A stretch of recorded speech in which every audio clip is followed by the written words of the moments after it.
Welcome again, dear viewer. It's been a while, but hey, I have a new mic. No more crackles, no more pops, no more zaps. I can be heard now.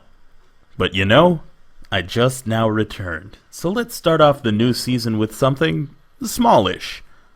A tale woven by a self-professed genius in the art of writing. A future giant in the literary world, soon to topple such greats as Wilde and Hemingway, who makes Shakespeare's work read like a kindergarten hand-painting session. This is some kid on the internet. You can find him here. Let me give you a little background on this story.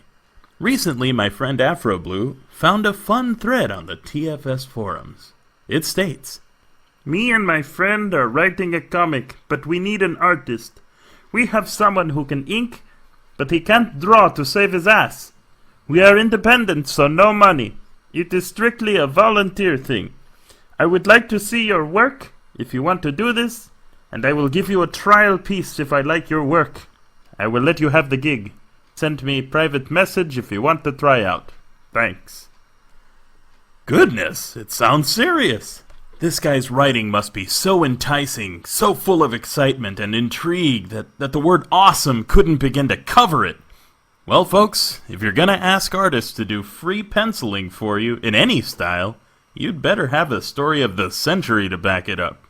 Here it is, the unaltered story, the epic adventure, the tale of one counter's struggle for survival against all odds in an unforgiving realm of magic, enchantment, and penguins. This is Revolution Realms, done in Masterpaint. Enjoy.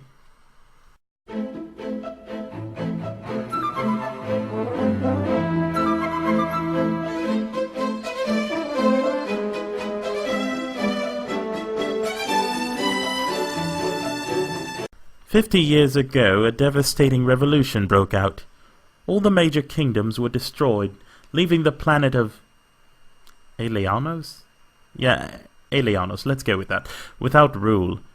Now, a demonic warlord named Dread, thought to be killed in the revolution, resurfaced with an army and is enslaving the people. Now wants complete rule over the planets.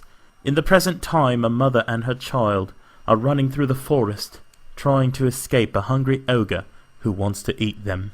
Hey, come on, you bitch! It'll only hurt a bit. Trying to keep her distance from the ogre while navigating through the forest and keeping her son safe. Please, someone help! Crying and screaming. Getting dragged by mother. I'm getting dragged by mother! Laughing, have finally caught up with the mother and child. Gotcha, bitch! Grabs the mother's wrist and snarls. Haha, I got my yearly exercise trying to catch you. Lifts here up in the air by the wrist. Crying. Let me go! Help! Someone please help! Squirming. Shut the hell up! Leave my mommy alone, you monster! Kicking the ogre in the leg repeatedly. Ha ha ha ha! Oh, isn't this cute? Kicks the boy into a tree. That should tenderize him for dessert. Ugh! Got some penguin meat you need to eat? McCormick's new desert tenderizer. The taste of arid climates in your plate. No! You're a fucking monster! Swings her leg up, kicking the ogre in the groin. Doubling over. Damn you, bitch! Slams the mother into the ground. I was going to have some fun with you before I ate you, but you just pissed my off.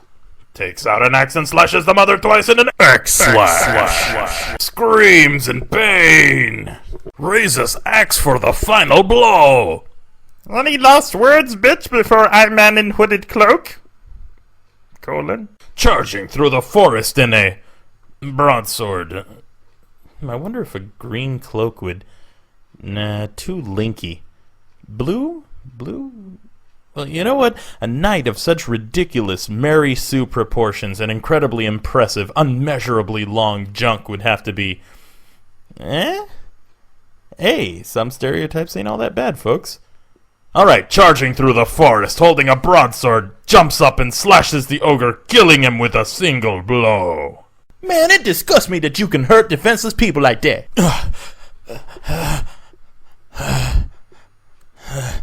Oh yeah, she's leaning up against a tree. Sitting against a tree, huddled over in pain. Bracket 9. Walks over to the mother and kneels down beside her. Miss, my name, Nexely. Let me check your wounds so I can help you. Lifts her hands up and points to her son. Please help my son Counter first. And by this point, Nexely's all like, Ain't it a little too late to help your son Counter? He already been smacked into the desert. walks over to Counter by the tree in the desert and looks him over. Yay! Miss, he'll be okay. He's a lucky one. Smiles in relief. See, there she is smiling. And take her last breath and passes away. And so, Nexely took young Counter in and raised him. For the next 11 years, Counter was trained as a knight and learned the power of the elements. He also learned history. Now Counter is 16 years old and is finishing the last year of his training. He must brave his way through the cave behind his house? Behind his house? And retrieve a rare metal found only in the caves of that region. The metal is one of the pieces to forge one's own Ord. And become a full-fledged knight. Fledged Knight! Well, we do hope you've enjoyed today's Masterpaint Theatre. Join us next time for